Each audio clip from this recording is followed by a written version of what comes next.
రెడిక ఉగాది నుంచి హనుమాన్ జయంతి వరకు కూడా శ్రీరామ మహోత్సవాలు నిర్వహిస్తున్నామని విశ్వ హిందూ పరిషత్తు సభ్యులు అన్నారు. ఇక హిందూ సమాజానికి ఎదురయ్యే సవాళ్లను ఎదుర్కోవాలని అన్నారు. పెద్దపల్లి జిల్లా గోదావరికని శ్రీ కోదండ రామాలయాన్ని సందర్శించారు.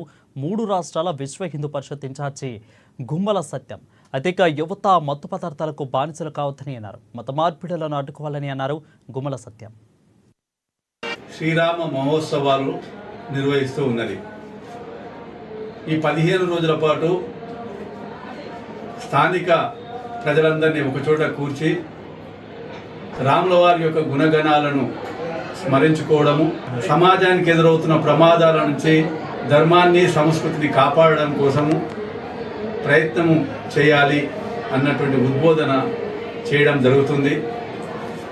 ఈరోజు హిందూ సమాజానికి ప్రధానంగా ఎదురవుతున్నటువంటి సమస్యలలో పూజ్య స్వామీజీలు ప్రయాగ కుంభమేళ సందర్భంగా సమావేశమైనప్పుడు ఒక 3 ప్రధానమైనటువంటి సమస్యలను గుర్తించి దానికి పరిష్కారం కోసం హిందూ సమాజాన్ని జాగృతం చేయాలని తీర్మానం చేయడం జరిగింది.